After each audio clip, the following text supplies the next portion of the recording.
मैं हूं शब्बीर खान और आप लोग मुझे देख रहे हैं टॉप स्टोरी में। और टॉप स्टोरी में आज हमारे पास एक नई कहानी है। और कहानी क्या है? एक इंतहाई संजीदा इशू है जिसको इस माशरे ने टैबू बना करके पेश करना शुरू कर दिया है। इतना बड़ा टैबू, जैसे ऐसा लगता है कि इसकी बात करो तो गुनाह, इसके बारे में किसी से पूछो तो गुनाह, और गुनाह दर गुनाह।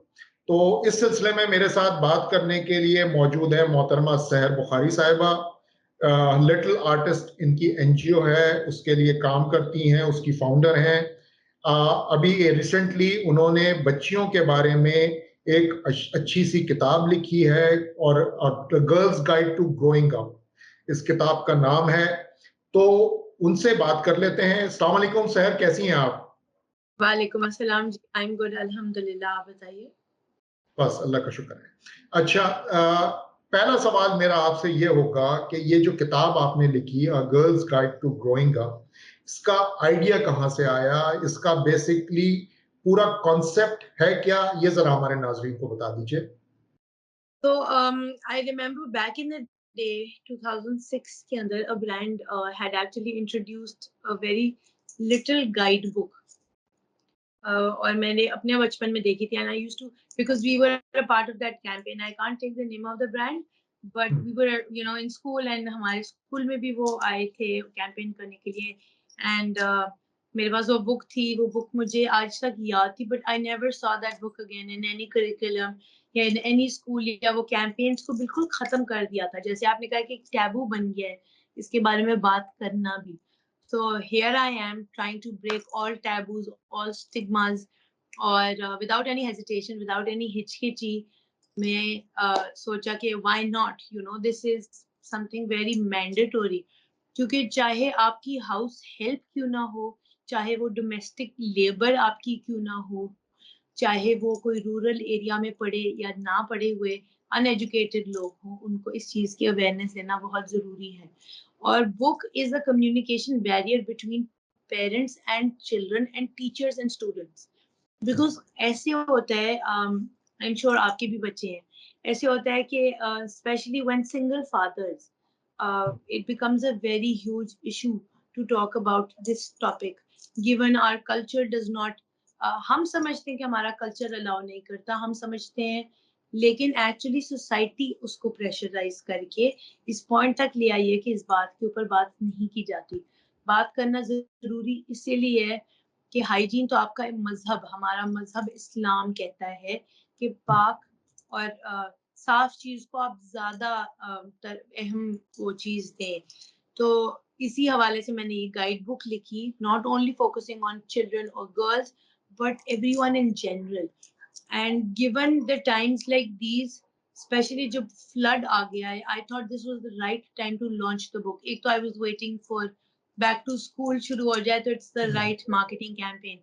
But then when I saw the floods and I saw so many people, distributing thousands and thousands of sanitary napkins and hygiene kits and periods kits, तो वो एक बहुत ना मेरे दिमाग में एक चीज़ आई कि देखिए आप उन इलाकों में ये चीज़ें दस्तयाब कर रहे हैं जहाँ पे लोगों को इस चीज़ के बारे में बिल्कुल भी इल्म या शऊर नहीं है, और अगर है तो बाद में अफोर्डेबिलिटी नहीं है इस चीज़ की, बाद में ये कंटिन्यूअस नहीं चलता, they can not afford to buy a sanitary napkin. Even in Lahore there is a majority, of population who does not have the access to basic sanitary napkins because of the high rise in inflation. So इसको तोड़ने के लिए लोगों ने बहुत नए products निकाले, किसी ने मेंस्ट्रुअल कप निकाल दिया, किसी ने जैसे आप कहते हैं गॉज वाला कॉटन पैड निकाल दिया या क्लॉथ निकाल दिया। तो द मेन मकसद जो है सारा वो ये लोगों को बताना, गाइड करना, hygiene and sanitation is very important. And given अभी आप फ्लड के अंदर बहुत लोग काम कर रहे हैं, बहुत ज़्यादा लोग काम कर रहे हैं। टाइम किसी के पास नहीं है, क्योंकि इतने ज़्यादा लोग आ जाते हैं, वो खाने के लिए तरस रहे हैं, वो इन बेसिक नेसेसिटीज़ के लिए तरस रहे हैं, तो उनके पास इतना टाइम नहीं है कि वो बैठ के समझेंगे how to use a sanitary napkin. I am sure बहुत लोग जाकर ऑन द गिविंग एंड थोड़ा-सा एक्सप्लेनेशन भी दे रहे हैं, लोगों को समझा भी रहे हैं, बहुत लोग कर रहे हैं। मगर मेजॉरिटी जो है इस चीज को नहीं कर सकती बिकॉज इस वक्त टाइम इतना थोड़ा है और चीज जल्दी डिलीवर करनी है उनको। जी एंड बिल्कुल। अगेन अच्छा, मुझे मुझे सवाल इसी से ज़ाहिर है जहन में आता है कि 5 लाख खवातीन अफेक्टेड हैं इस वक्त फ्लड एरियाज के अंदर, और उसमें से कोई तकरीबन 50% ऑफ देम आर प्रेग्नेंट, हामला यस हैं, और उसमें से भी 70,000 के करीब जो हैं वो देखो इसी मंथ बर्थ देने जा रही हैं बच्चों को। अ, और उसके बाद जाहिर है कि एक नेचुरल प्रोसेस है कि उन्हें सैनिटरी नैपकिन्स की जरूरत पड़ती है पोस्ट बिल्कुल बर्थ।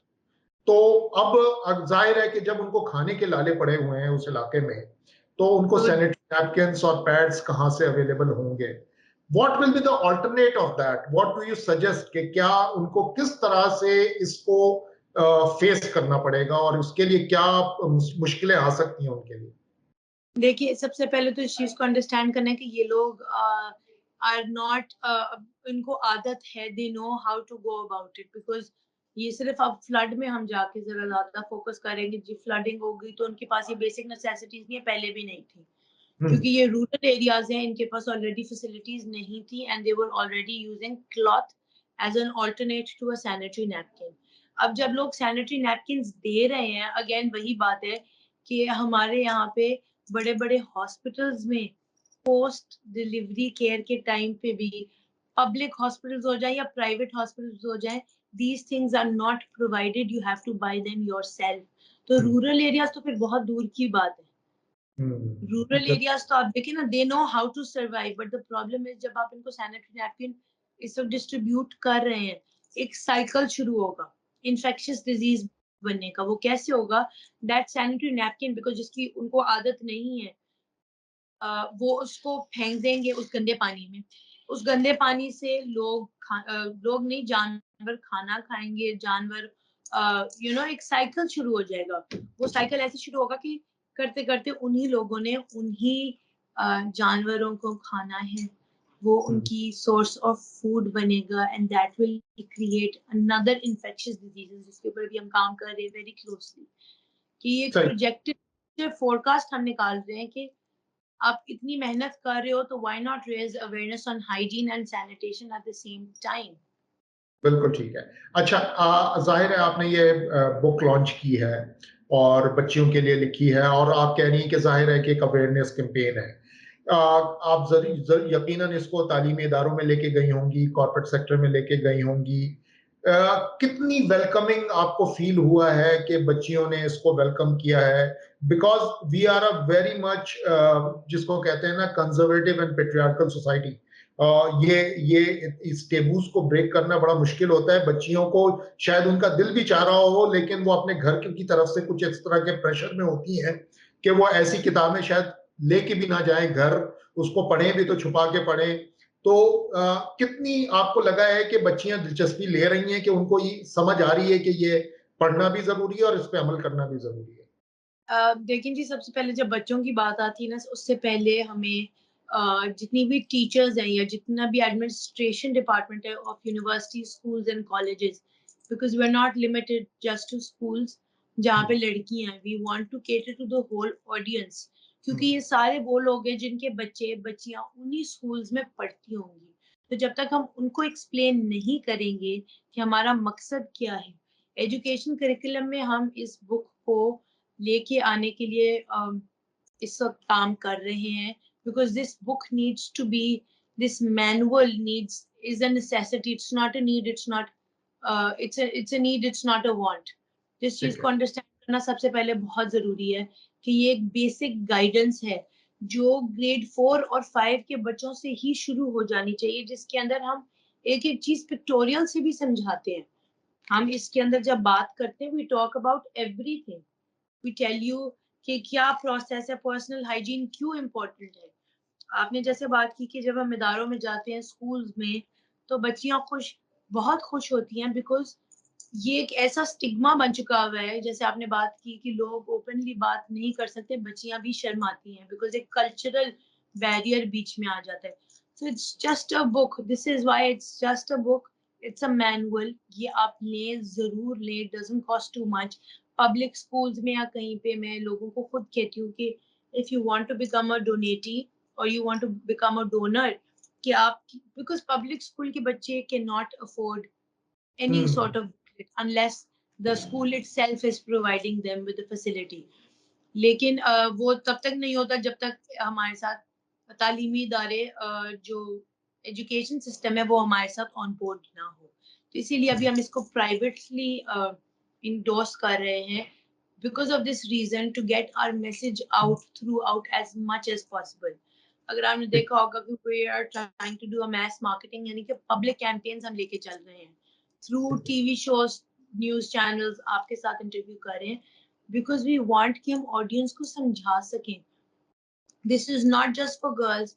ये जेंडर इक्वालिटी को फोकस करता है। जितनी ये औरत के लिए अहम है किताब, उतनी ही एक लड़के के लिए समझना अहम है, क्योंकि कल को उसकी जिंदगी में माँ, बहन, बेटी, बहू, बहुत से ऐसे रिश्ते हैं जो औरतों जो एक औरत के होते हैं मर्द के साथ। बिल्कुल ठीक। अच्छा, एक जो चीज जो हमारी सोसाइटी में बड़ी प्रेवेलेंट है और मुझे कभी-कभी उस पे बड़ी हंसी आती है, मैं अक्सर घर पे भी बैठा हूँ या कहीं बैठा हूँ और अचानक से सैनिटरी नैपकिन्स का एड पॉप अप करे टीवी के ऊपर and the one of the elders of the family he और she will grab the remote और वो चेंज कर देगा चैनल फौरन उठा करके, जैसे पता नहीं ऐसा कौन सा सीन आ गया जो फॉर एडल्ट्स ओनली था और उसको नहीं देखना था किसी ने। बिकॉज इसमें देखिए ना, सबसे बड़ा मसला ये है कि जब तक मर्द हजरात इस चीज को समझेंगे नहीं कि आपको ये चीज साथ लेके चलनी है, you have to be as supportive. See, लोगों को नाम पता है, लोगों को पता है कि पीरियड्स क्या है, लोगों को पता है मेंस्ट्रुअल मेंस्ट्रुएशन क्या है या मेंसेस क्या है, जो भी टर्म्स हम इसके लिए इस्तेमाल करते हैं, but they don't know what actually women go through. It is a normal process, एक नॉर्मल चीज है जो हर महीने लड़की ने, खातून ने, औरत ने गुजरना है, इस चीज से, इस फेज से गुजरना है। तो इसीलिए इस बुक को मैं बार बार इंकरेज करती हूँ कि जेंडर इक्वालिटी की तरफ हम इस पे बात करते हैं कि जब बंदे भी समझेंगे तो वो खुद इंकरेज करेंगे अपने बच्चों को कि बेटा सीखो, it is about hygiene and sanitation and about how you can groom yourself. आप अपनी हाइजीन कैसे बेहतर कर सकते हैं। आपने टीवी की बात की कि लोग चैनल्स बदल देते हैं, ऐसे ही है लोग जब हम बात करते हैं, छोटी सी भी बात लेके बैठ जाए, एक बच्ची अपने माँ बाप के सामने डिक्लेयर नहीं कर सकती कि you know she is facing this difficulty in her life, या पेरेंट्स इनकरेज नहीं करते कि बेटा आओ हम let's go to the doctor and let's get a checkup if you want. Doctors का भी एक फर्ज बनता है कि if a child who is reaching puberty वो आपके पास आता है, बेशक आप इस गाइड बुक को ना लें but at least explain to them. एक कम्युनिकेशन बैरियर जो बना हुआ है माँ बाप और बच्चों के दरमियान, उसको तोड़ दो। बिकॉज ये स्टिग्मा, एक टैबू बनाया हुआ है ना कि we can't talk about it. क्यों नहीं कर सकते? करें इसके ऊपर बात। आप करेंगे तो आपके बच्चे एम्बैरस नहीं होंगे, आप करेंगे राइट डिसीजंस लेंगे, वरना यहीं से अर्ली एज में बच्चों का कॉन्फिडेंस लेवल खत्म हो जाता है और वो चीजें अपने तक रखते हैं। They go through a lot of depression during this phase because बहुत से हार्मोनल चेंजेस आ रहे होते हैं आपकी बॉडी में। तो ये सारी चीजें माँ बाप ने अंडरस्टैंड नहीं करनी, टीचर्स ने अंडरस्टैंड नहीं करनी, तो किसने करनी है? बिल्कुल सही। तो नाजरीन, अब आपने सुना कि सहर बुखारी साहिबा ने बड़ी अच्छी तरीके से एक्सप्लेन कर दिया। हम चाहते थे कि इस प्लेटफॉर्म के जरिए इस सारे टेबूज के ऊपर बात हो और हम उम्मीद करेंगे कि आइंदा भी ये सिलसिला हम जारी रखें। हम एक एक करके टॉपिक्स उठाएंगे जो टेबू हैं इस माशरे के और उसको ब्रेक करने की कोशिश करेंगे। बहुत बहुत शुक्रिया सहर बुखारी साहिबा।